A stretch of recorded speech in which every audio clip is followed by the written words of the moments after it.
Camelot. I know it gives a person pause. But in Camelot, those are the legal laws. The snow may never slush upon the hillside. By 9 p.m. the moonlight must appear. Good evening, brethren and guests. I am Merlin Pendragon, brother of King Uther Pendragon, chief druid of the Britons. I come to you from the year 550 A.D. to tell you of a king of greatness and courage, a king of legend. Was there a King Arthur? Yes, but not the English king of the 14th century legends. These stories are dwarfed by the true Arthur, whose stature and goodness may never be seen again.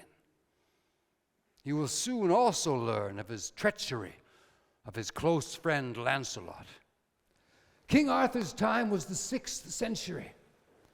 There was as yet no England, no quest for the Holy Grail, no fair maidens pressing fragrant bouquets to the bosoms of valiant knights in shining armor on their way to the jousts. Was there a Camelot?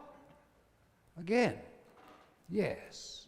But Camelot was both a place and a dream so perfect that the world was not ready to accept it. A dream that flamed with such brilliance that it seared the eyes of men. A dream too perfect for an imperfect world. A place that was not to be realized until long into the future. This was Camelot. It was a time of constant warfare. The final stages in a great conflict between two peoples who long ago had emigrated from the Caucasus Mountains of Russia, the Germanic peoples who inhabited northern Europe, and the Celtic who engulfed the south. The two peoples had been in constant conflict.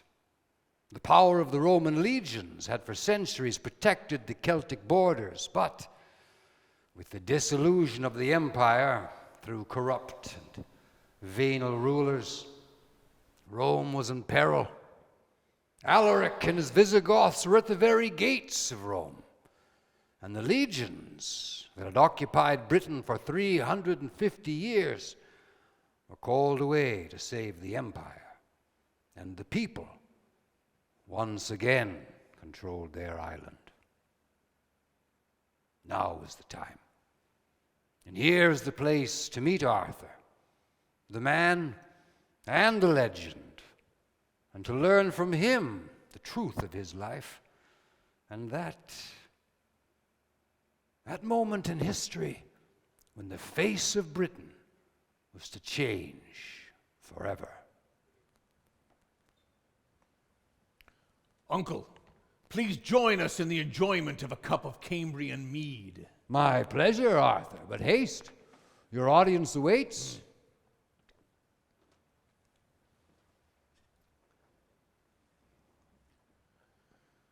I am the progeny of two great families, the Pendragons, a fierce warrior tribe who had occupied the mountains of Cambria, a place which you know as Wales since the very mists of time, and the Valerians, Roman patricians who had served the empire as commanders of a legion that had occupied and pacified Britain for many years.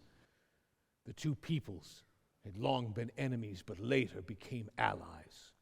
War Chief Olmec and the skilled bowmen of the mountains were now auxiliaries of the 3rd Britannica Legion, and the Valerians occupied the fertile pastures and forests of Cambria. Nephew, it is time for me to rest and taste my mead. Please, tell us of the legendary Camelot. Uncle, brethren, I am not the beginning But nor am I the end of this story. Upon the legions being withdrawn, my maternal great-grandfather, Flavius Valerian, retired and turned command of the legion over to his son, Gaius. Flavius instead chose to retire to the family lands known as Camelot, the home place, to pursue a long-held dream. Flavius was a man of war who dreamed of peace. He created a small village which he called Camelot to foster his utopian dream. A dream of a place where all men were free, a place where all women were honored, a place where all children were cherished and protected. He offered sanctuary to those who shared the dream of his people, and farmers and artisans and tradesmen all joined the growing community. Each family would contribute to the well-being of the community and in return receive their fair rewards. Laws were established, but not to bind the people into bondage, but to ensure their freedoms. The laws were few in numbers, but meant to protect rather than control. Justice was determined by a council elected by the people, and serious crimes, though uncommon, were punished by expulsion, and only the most egregious by death. Yes, Arthur, but outside of Camelot, all was in turmoil. Without the protection of the legion, the island was besieged with raiding outlanders. Villages were under constant attack. Looting, murder, rape, and slavery began to decimate the population. All was in peril. Only in Camelot was there safety. The outlander raiders soon learned that there was easier prey than Camelot. Arthur, is it time to bring our guests to Camelot? Not yet, Uncle. Not yet, for Camelot was still in its formative state, but that was soon to change. 10 years hence, the legion, having served nobly, was disbanded, and Gaius and those who chose returned to Camelot. This brought much joy and feasting. Grandfather Gaius, who had been commander of the 3rd Britannica Legion, was now commander of the burgeoning Camelot Legion. Grandfather Ulrich returned to the mountains to become war chief, and upon his father's passing, king of the Pendragon people. Along with the returning veterans, Camelot became the formidable defenders of Western Britain. Among the treasures brought home with the legions was a special possession. While stationed in Egypt, the legion had defended that province from an attack from the kingdom of Parthia. The pharaoh, in appreciation, commissioned a famous maker of swords, Ibn Ben Saud, to craft a sword of great strength and beauty. Upon the departure of the legion, the sword was presented to Gaius. It was the sword you know as Excalibur. It was a weapon of such strength that it could sever any weapon brought against it. A sword of such beauty that the very illumination of its blade was enough to strike fear into the heart of the enemy. A sword of such cunning workmanship that when struck against any hard object, it would give off a beautiful sound. And thus it became known for eternity as the Singing Sword. It became the sole possession of any Valerian that ruled Camelot. During the interlude, before the return of the legion, the two ruling families, Valerian and Pendragon, had grown quite close. Both the wives of Gaius and Ulrich and their children had found companionship in each other. Two of the children, Vanessa Valerian and Uther Pendragon, had grown especially close.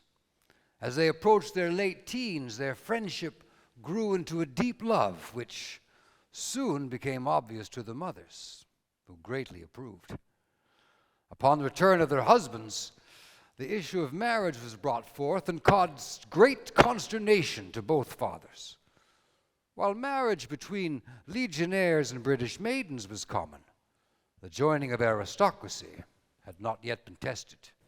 However, charm, diplomacy, and finally, threats won out and the marriage banns were announced. Arthur, now might be a good time to journey to that place and time, to tell the story of two lovers, the merger of two dynasties, to the home place, to Camelot. Camelot had, over the years, grown to encompass all of the lands not already part of the Pendragon dynasty. Much of this land was used for farms, both for the raising of crops and for the husbandry of livestock. Under the protection of the legions, Cambria produced a bounty of crops, not only enough to meet the needs of its own people, but also enough to barter for things not made within. The village was, nay, it was not a village any longer, but a bustling town of artisans, potters, and tradesmen. To the east, always on guard from the Saxon outlanders, stood a great fort built with large logs upon a sloping knoll surrounded by steep embankments. But the very heart of Camelot was its town square, nearly 500 paces in each direction. Here, during the week, the legion drilled, much to the delight of the young boys who dreamed of joining their ranks one day. But on the weekends, yes, on the weekends, it was sound and color and laughter and music. Saturday was market day, when goods and produce were bartered, for no coin was ever exchanged. The farmers came from all over the land, the sound of wagon wheels announcing the coming of fruits and vegetables and grains, the lowing of cattle, the braying of asses, and the sounds of sheep and goat could be clearly heard. The villagers, dressed in bright apparel, displayed their wares, and the sounds of smithies could be clearly heard. The Pendragon families came down from the mountains, bringing fresh game and metals to trade for the making of armor and weapons and farm tools. Sundays were for praying and dancing and visiting and meeting with friends. The young lasses paraded before likely suitors, and picnics were laid out, and the wine and the mead flowed. This was Camelot, a place of plenty, of safety, of opportunity, of promise. This was Camelot. Yes, but nothing was ever to equal the grandeur of the wedding of Vanessa Valerian and Uther Pendragon. For days before the Sunday nuptials, kings and their retinues flowed in, each bearing gifts. The Valerian feasting hall was filled nightly, and the cooks were stretched to their limits. Farmers arrived daily with meats and produce, and from the mountains the Pendragon warriors brought game of all sorts to grace the laden tables.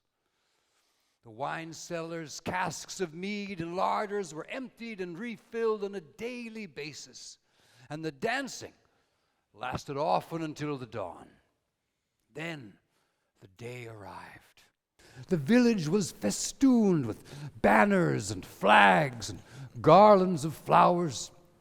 The people were adorned in their finest garments. A stage was constructed in the middle of the square, decorated in opulent fashion. At high noon of the appointed day, bugles rang out, and the legion paraded before the people. The measured tread of the infantry, the majesty of the Roman war horses, and the dancing Arabian steeds, sun glinting off polished swords and spears, brought great joy to the people. As chief druid, I performed the wedding nuptials. First, Uther, in regal dress, strode forth. But the crowd felt silent, then knelt, as the beauteous Vanessa Valerian appeared, radiant, all in white. With hands clasped, the two young lovers stood before me and Bishop Aloy and received the blessings of the old gods and the one God. Never in the history of Cambria has festivities such as these been seen.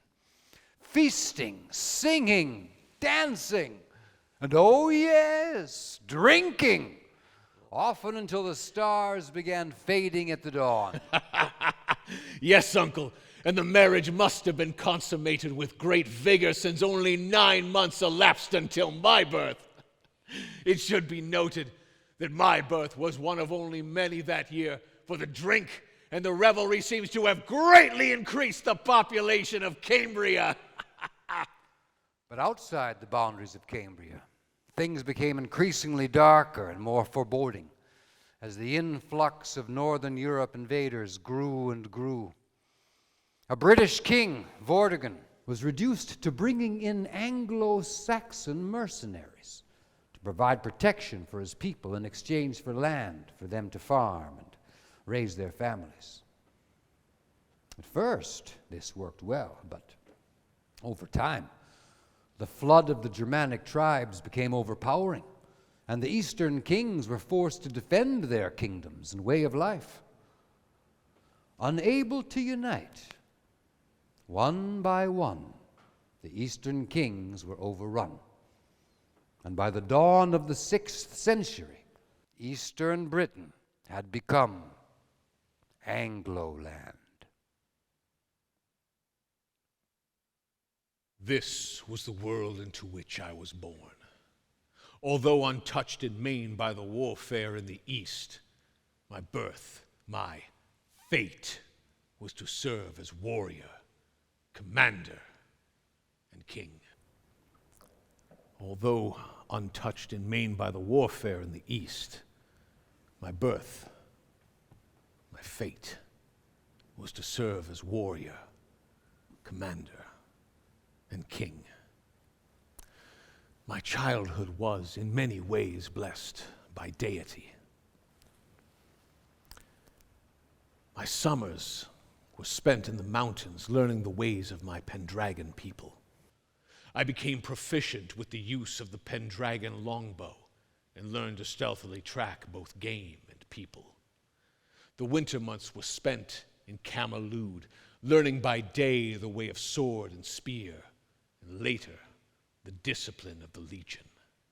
I, along with my closest friend Gawain, spent endless hours learning to ride the giant Roman war horses of the heavy cavalry and the swift Arabian stallions of the Numidian light cavalry until we became one with our steeds.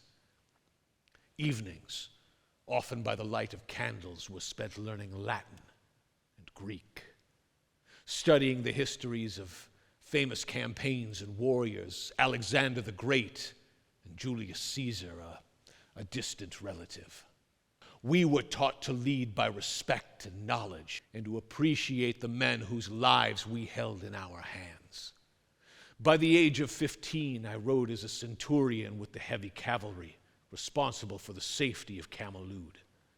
We were often called upon to assist the neighboring kingdoms in the defense against the Anglo-Saxon hordes. From this, we gained important allies and gained some wealth from the spoils of our efforts. Our nights, while at home, were filled with revelry, having been introduced to wine and mead, and of course, the company of young maidens. We wiled the nights away,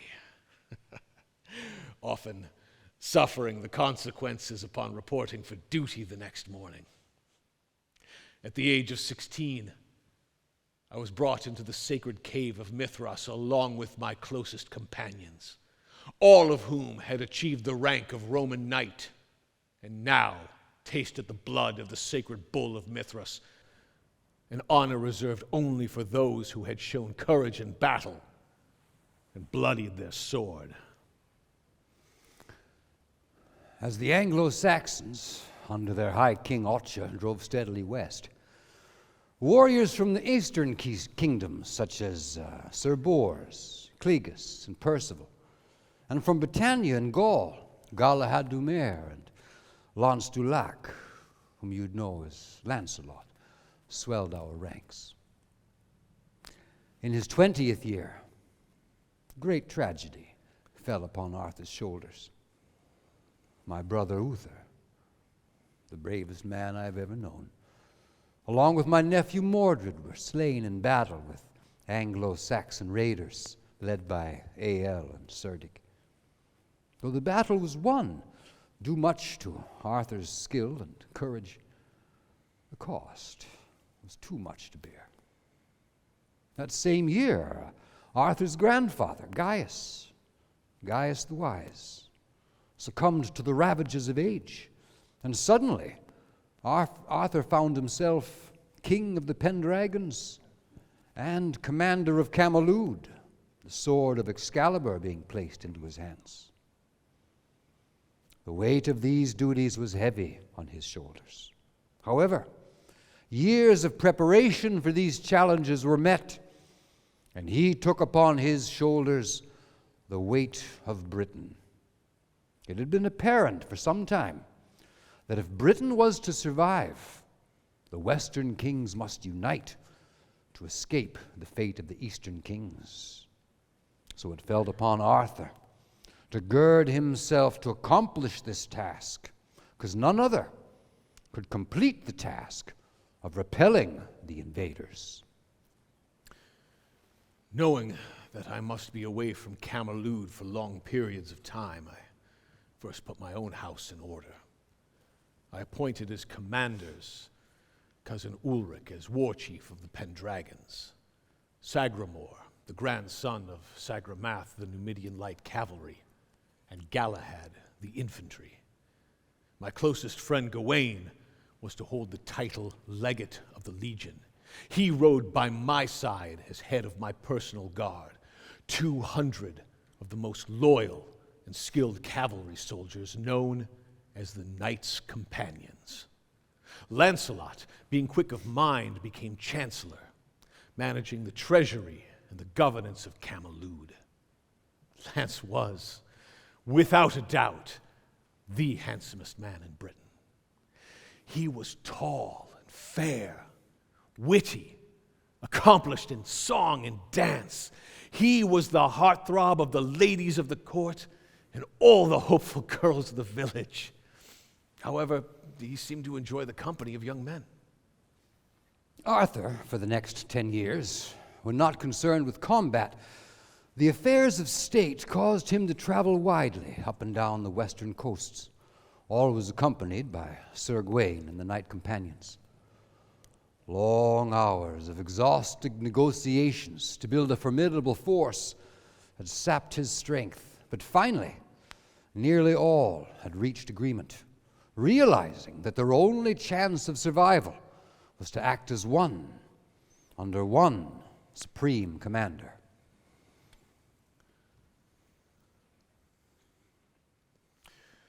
Finally, there was but one kingdom remaining, without alliance and essential to the task. Far to the north ruled a fierce warrior who had migrated to Britain from Ireland with his clan called the Scots, from whence came the latter name, Scotland. After his conquest, he took his bride, a British princess, Anika, who was a direct descendant of Queen Boudica, who had nearly driven the Romans out of Britain before falling in combat at the Battle of Londinium. It was essential that this king named Macangus join with us, for without him our northern flank would be exposed. After 2 weeks of give and take, he agreed. But as a seal to our bargain, he insisted that I wed his oldest daughter, Gwendolyn. She was a lovely girl, petite, shy, but without the fire of a queen mother. Though neither of us felt any great attraction, we both understood our duty and we agreed to the marriage, the bonds to be posted 1 week hence. Several days later, Arthur, feeling the need for contemplation and solitude, rode out on his noble steed, Bucephalus named, for the war horse Alexander the Great rode on his conquests. During his period of absence, I often found myself in the presence of Gwendolen, and soon sensed that my affection for her was mutual. However, she, being betrothed to Arthur, no words were spoken, for she was pledged to be his bride. The sun had already begun its descent as I rode through a field of wildflowers.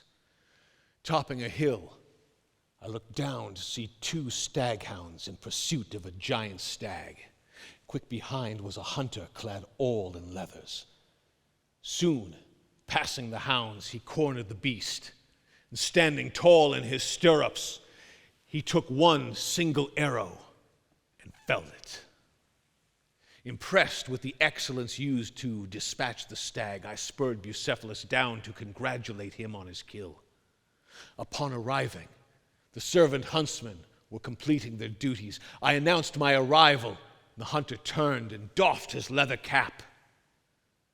And I was surprised to see long, luxuriant auburn tresses, framing 2 stunning green eyes and surrounded by the most beautiful face I had ever seen.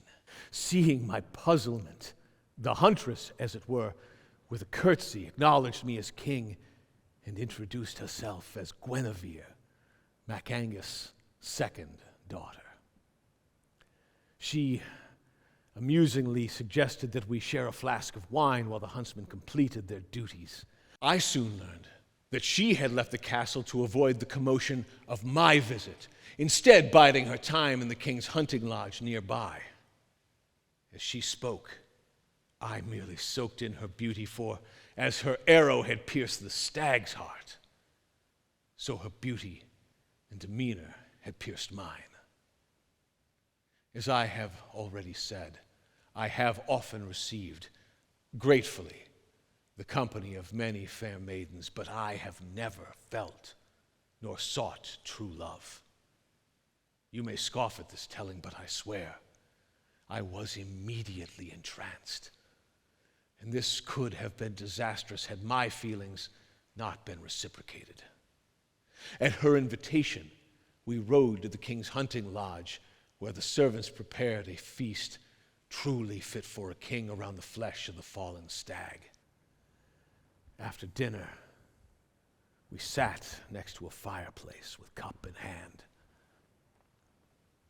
We talked long into the night, and as dawn arose, we both realized that the die was cast, and there was no turning back for either of us. What remained was the frightful task of returning to the castle to make right the situation. As luck would have it, and unbeknownst to all, Gawain and fair Gwendolen had developed feelings for each other, and now free to express them, pledged their troth. Macangus himself was, of course, displeased, but the force of the 3 women he loved the most won the day, and the banns for a double wedding were soon posted to be held 10 days hence. An event of such magnitude cannot be truly expressed in the time allowed, but let it be said that I gained not only a wife far beyond my wildest expectations, but I also gained a father-in-law who was willing to pledge his fealty to the defense of Celtic Britain. After a week of feasting, drinking, and toasting, we set for Camelot, our two brides riding in a splendid carriage and guarded by knights companions who had pledged their very lives to the defense of their queen and her sister. We were met by joyous crowds on the roads through both the Pendragon homelands and Camelot, but first to meet us at the gates of Camelot was Merlin. For 2 years, I was gone from Britain, seeking knowledge throughout the world. Starting in Egypt, I lived among the people, learned from their gifted physicians. Went to the land of Babylon, where I shared secrets with the temple sorcerers. I gained insights from the prophets of the Jews in the land of the carpenter, watching the sunrise atop Masada, overlooking the Dead Sea, of the many aspects of the Kabbalah. Upon being warned of Arthur's marriage in ways that I cannot share, I flew back to be there at Arthur's arrival, bringing with me a man of great skill and knowledge. I had decided that Arthur, being now High King of Western Britain, should have a castle befitting his high rank.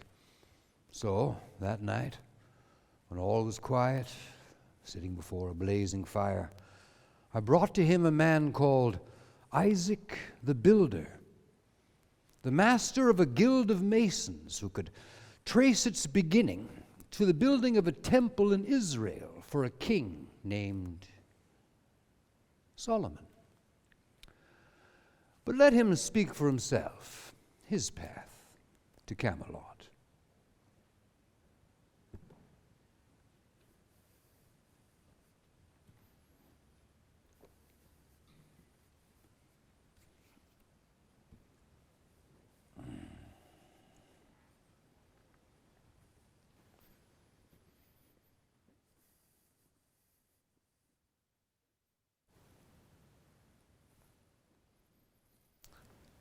I come from a long line of builders of great edifices. Our origins can be traced to the builders of the first temple. Our brotherhood, known as a lodge or a guild, have erected magnificent temples and castles in Egypt, Greece, and Rome, all of which are acknowledged for their strength and beauty. But with the Germanic conquest of Europe, our services are no longer welcomed.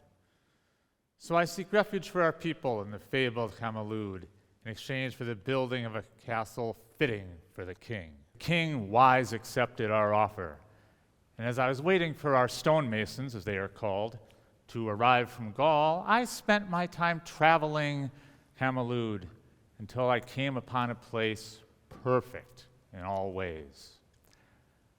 A gentle hill rising above a lovely lake led to steep cliffs overlooking the western sea. This would be the site of a castle from which the just king would rule and protect the people of Britain.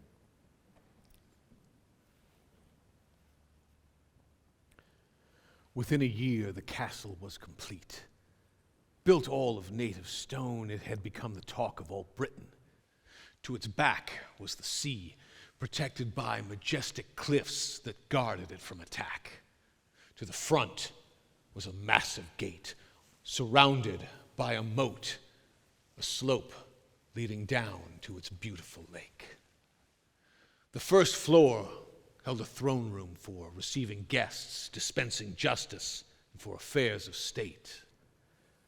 But behind it was a long passage that led to a room where only those few elect who were granted access could enter. Before the room, there were two heavy double doors guarded by two men in full battle regalia to receive the pass. Upon passing the guards and entering the room, it was constructed all of stone, 2 stories in height, with windows up high to provide light, and a giant fireplace to provide heat during the winter months. This was the meeting hall of those you know as the Knights of the Round Table. Although this was not a meeting of knights, and nor was the table actually round. Here, on the full moon of every third month, was met the Grand Lodge of the 6 kings of the West, the Celtic rulers of Western Britain. Since I, as High King or Rio Thomas, occupied the throne, the seat for Camelot was taken by Gawain. You are soon to be invited into witnessing a meeting of this Grand Council, an invitation never offered before or since. Under the auspices of this Grand Lodge, it was the duty of each king, when the Grand Lodge was not in session, to hold council in his own kingdom. There, holding his council, plans initiated at Grand Lodge were discussed, and plans for the defense of the West were disseminated. Soon, you will be invited into a meeting of this grand chapter, a meeting about betrayal, a meeting that will decide the fate of Britain for years to come.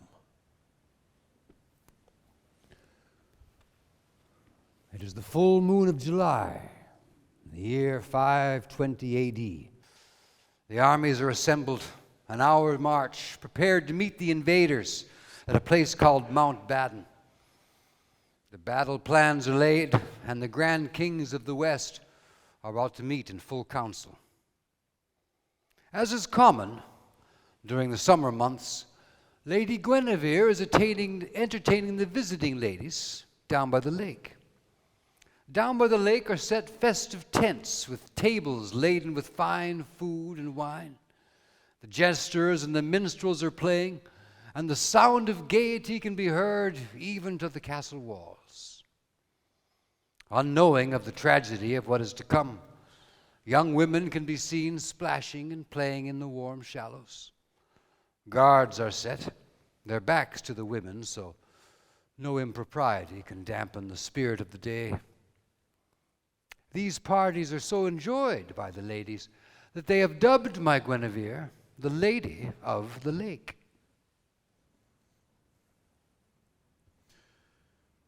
Returning with my knights companions at high noon, a dreadful sound could be heard coming from the Queen's Lake, the screams of women in distress and men in combat. Armored knights had emerged from the surrounding woods, first cutting down our guards and then abducting our queen and her sister before fleeing at all pace. Investigation soon revealed that Lancelot, having long desired to rule Cambria, but knowing that the succession always ran through primogeniture, the throne always going to the king's eldest son, Lance had conceived a plot wherein he would aid the Anglo-Saxons in the upcoming battle in exchange for his ascension to the throne as liege to the Saxon kings. He and his personal cohorts had looted the treasury of gold and silver to be used as tribute to their new masters.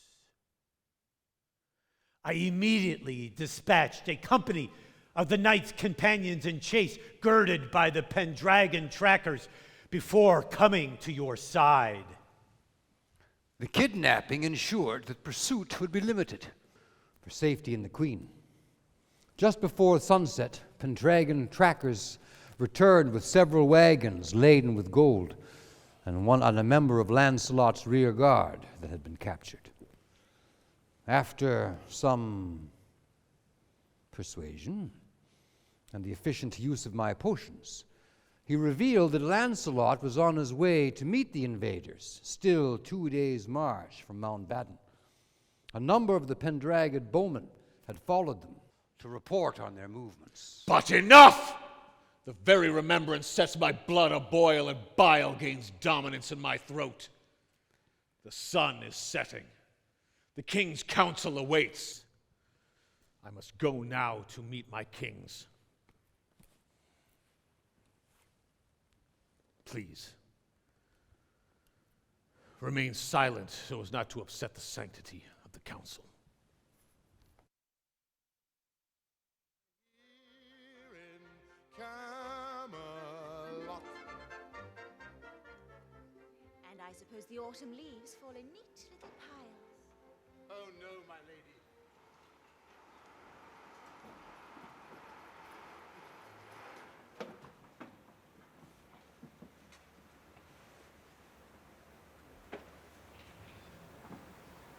Sir Gawain of Camelot.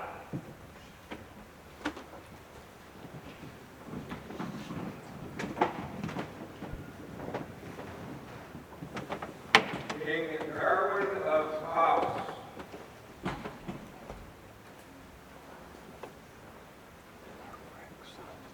King Lothan of Cornwall. King Macengus of Caledonia. King Melgo of Gwynedd. King Portopolus of Dyfed.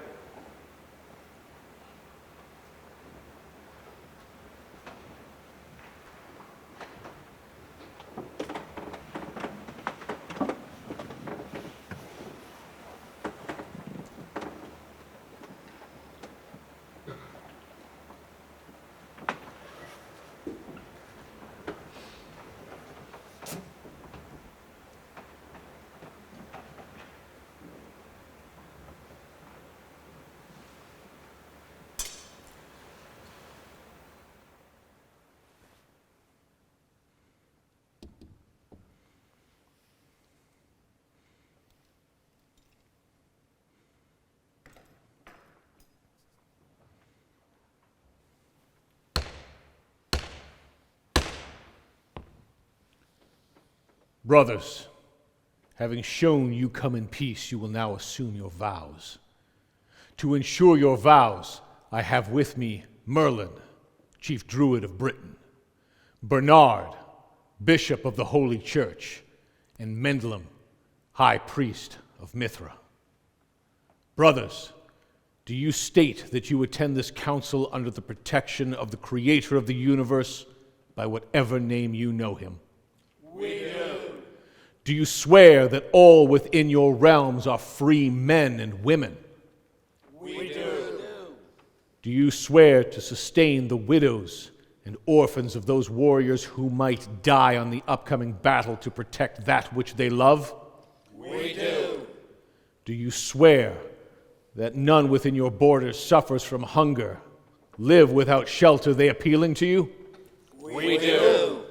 Do you swear your fealty to your brother kings and recognize their rights to the thrones of their kingdoms?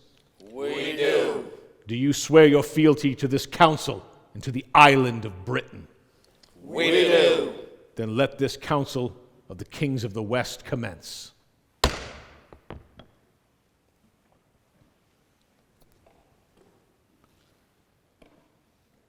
Brothers, as High King, Riothamus, and injured party, I request of you a trial of Lance Dulac on charges of theft, treason, kidnapping, and treachery.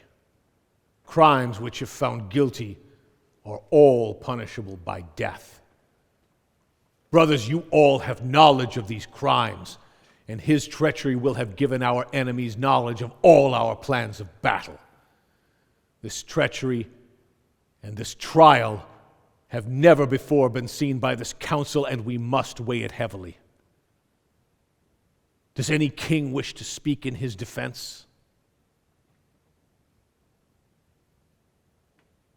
I ask again,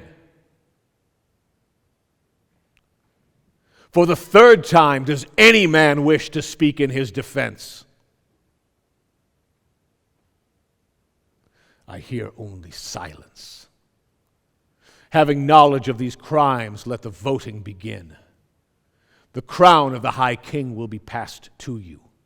You see on the table before you 2 polished stones, one white and one black.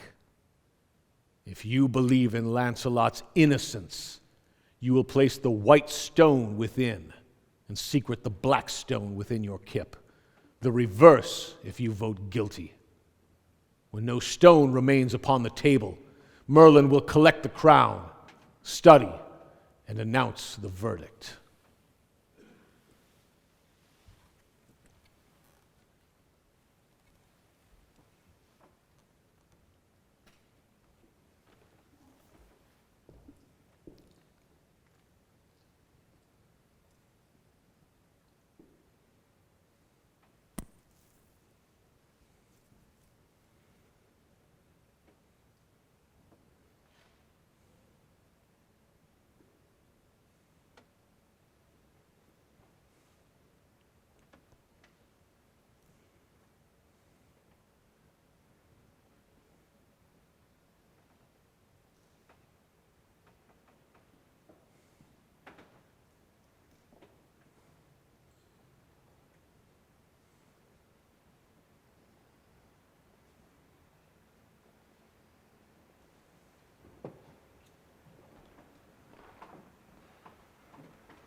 Members of the Council of the Western Kings, All is in darkness.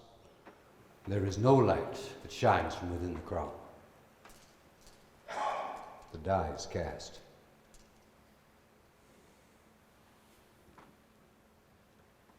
So be it.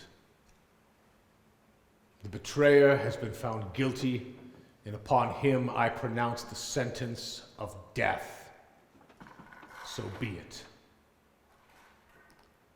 Brothers, let us now turn our attention to the upcoming battle. The enemy, having knowledge of all our plans, will expect us to rearrange our plans of battle. But what surprises they await, they know not what. We will, as planned, form in the shape of a Roman legion. The infantry forming the shield wall 4 deep. Cambria will assume the center, the southern kings to the left, and the northern kings to the right. But what the enemy will not know, because they will have seen the Roman legion shield, they will assume our plans are unchanged and will attack in their customary manner, in a vast horde, each man fighting as an individual and without discipline. But what they will not know is that my father-in-law, King Macangus, and his 2,000 Scots will be waiting to the north. You can expect that he will wreak vengeance on those who have kidnapped his daughters. He will await for the height of the battle for 3 sounds of a trumpet, at which point he will charge. But the coup de grace, Galahad, dressed in my armor so that none may suspect my absence, will lead our forces, and I, along with Gawain and the knights' companions, will be hidden to the south of Mount Badon behind the enemy camp. When we hear the trumpet sounds, we will attack the rear guard, destroy the camp, seize the coward Lancelot, and rescue my ladies. I swear to you as High King of Britain, we will be victorious. Upon taking your final vows, you will return to your warriors and prepare to march to battle and to victory at first light.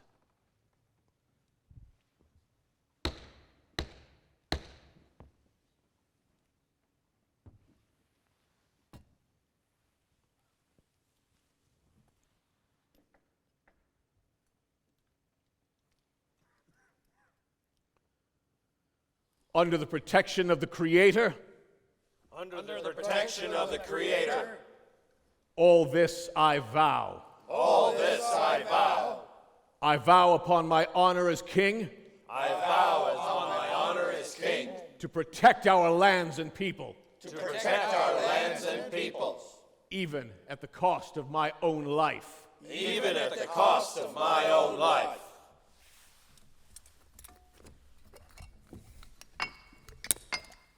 Go forth and prepare for battle, my brothers. Britain for Britons! Britain forever!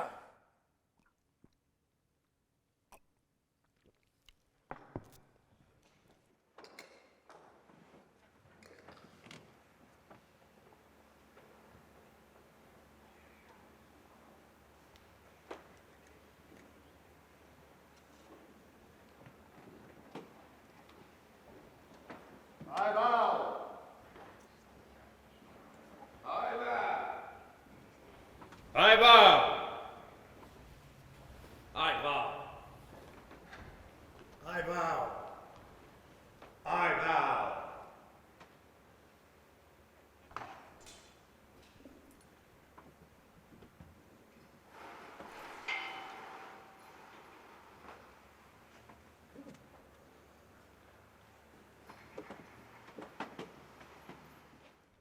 And so,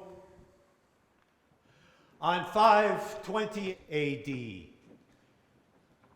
armies of the Western kings went forth against the Anglo-Saxon invaders at Badon Hill. Picture, if you will, below the hill a great grassland, surrounded by dense forest. The Outlanders, led by Ael and Serdek, having arrived first, occupied the high ground, wherein the traitor Lancelot held the queen, her sister, and the treasures of Camelot. To the west were assembled the forces of Camelot, less Arthur and the knights' companions, and to the north, the army of MacAngus.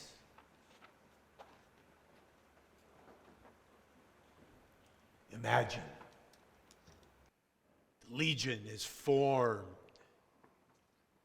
The sun glinting off the armor of the Cambrian infantry, assembled 4 deep in their shield line, each man armed with a gladius, shield, and the long spear of Pilus.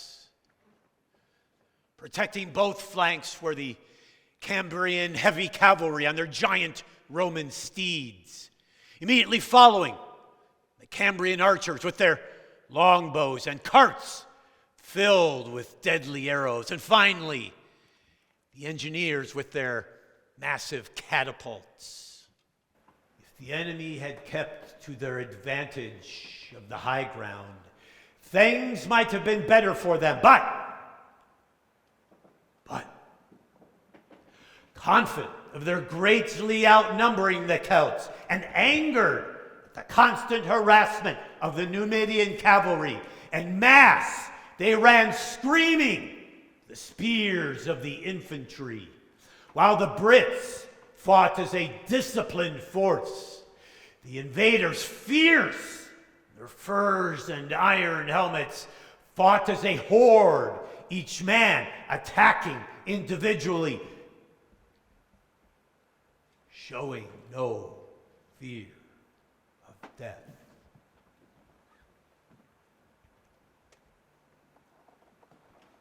At the 8th hour, the battle began, with the blare of trumpets signaling the attack, which was soon drowned out by the clash of warriors smashing against one another. The cries of the wounded and dying muffled by the awful clang of weapons. First one side, then the other gained ground, the cost of many lives. As the sun reached its apex, Galahad, clad in Arthur's armor, gave signal. The trumpets called forth the hidden forces to join the battle. The army of MacAngus smashed headlong to the rear of the enemy, causing such chaos and panic and bloodshed, such terrible bloodshed.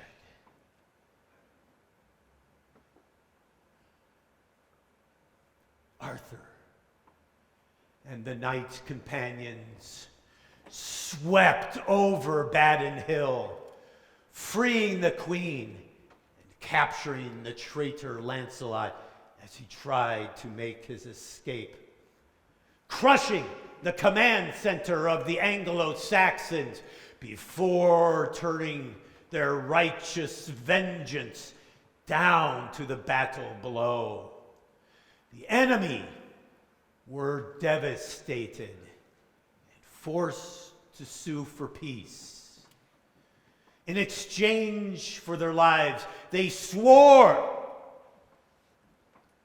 falsely, as it turns out. They swore to never again go to war against a Celtic king and never again to set foot on a Celtic land. For this pledge of peace, they were allowed to keep their weapons, collect their dead, and depart east to their homes. Thus ended the Battle of Badon Hill, the last major engagement of a Celtic king against a Germanic force of arms.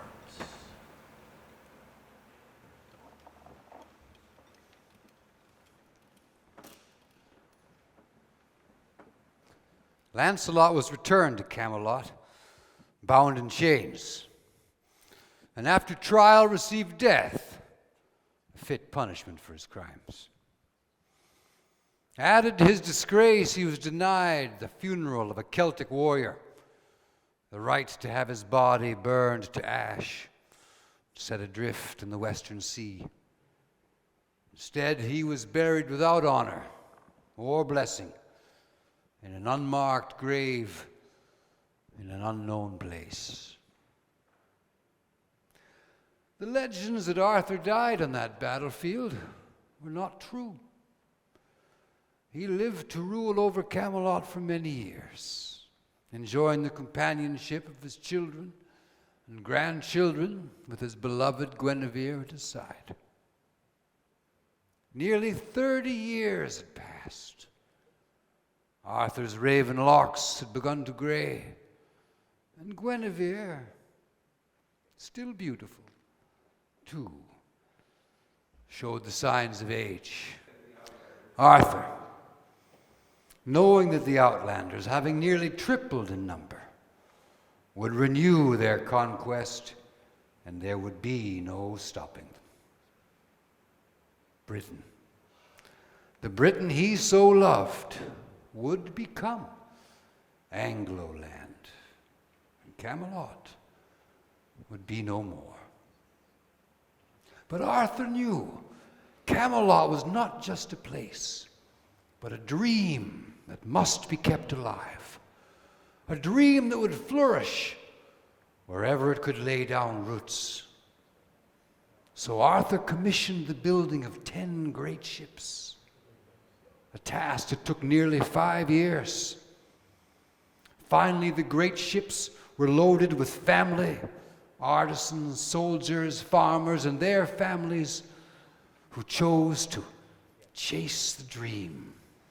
The great vessels were laden with sheep, seeds, cattle, and plants to be renewed in a place that would once again be Camelot.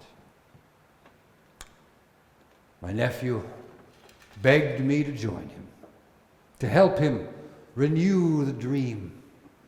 But I, being very old, very tired, wished to remain, to live out my life in my secret home, a secluded valley with a little stream running through it that I called Avalon.